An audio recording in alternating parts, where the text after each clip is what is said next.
How's it going, everyone? Today we're going to take a look at inversion of the so and such.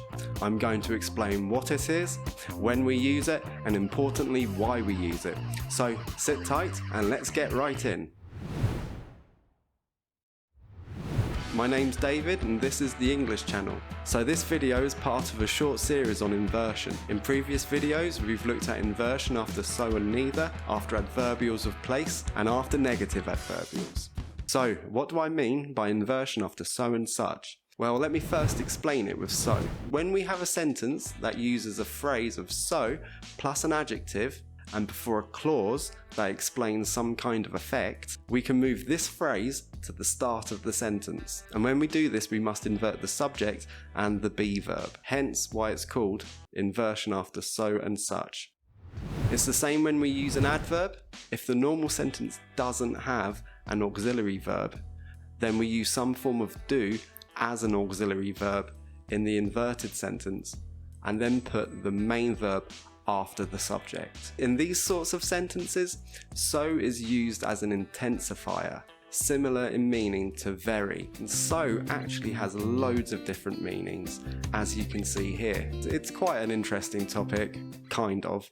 But well, how about with such? When we have a sentence that uses the word such, meaning so much or so great, then we can move such to the beginning of the sentence and invert the subject and the be verb. We can find this construction in the idiom of such is the case.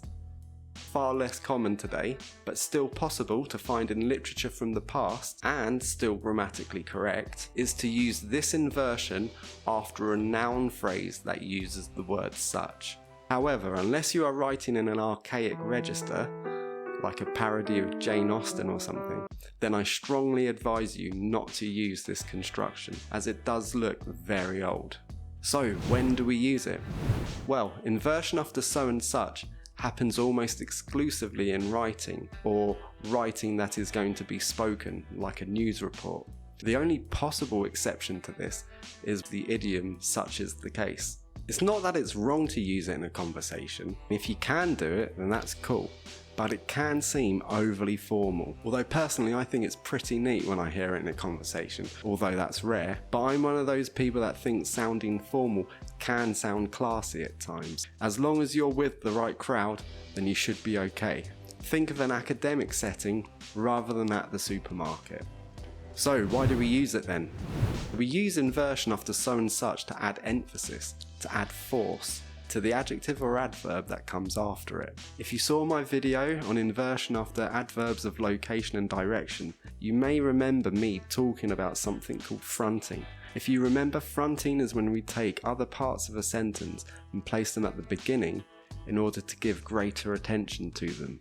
And this is another example of it. However, apart from fronting, we may decide to use inversion after so and such to help the flow of the writing. One way it can do this is by varying the sentence structures. Writing is always more engaging if the writer doesn't repeat themselves. And while this is especially true with words, it's also very true with sentence structures. And another way it can help is to make our writing sound more poetic. Take for example this sentence.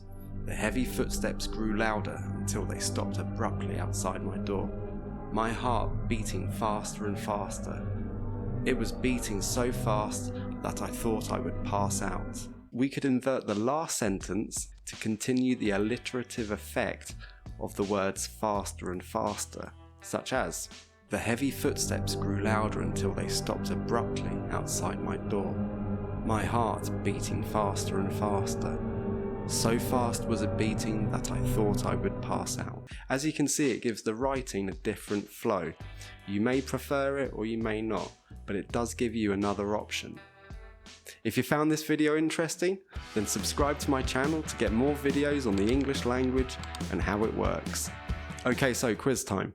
Have a go at inverting these sentences. You've got 30 seconds and the answers will be at the end of the video. Are you ready?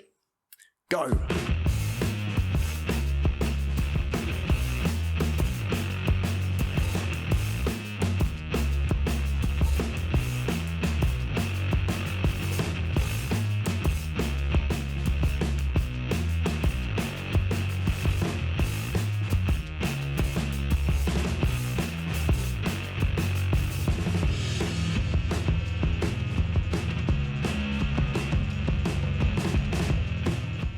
So, thanks for watching everyone, take care, and I'll see you next time.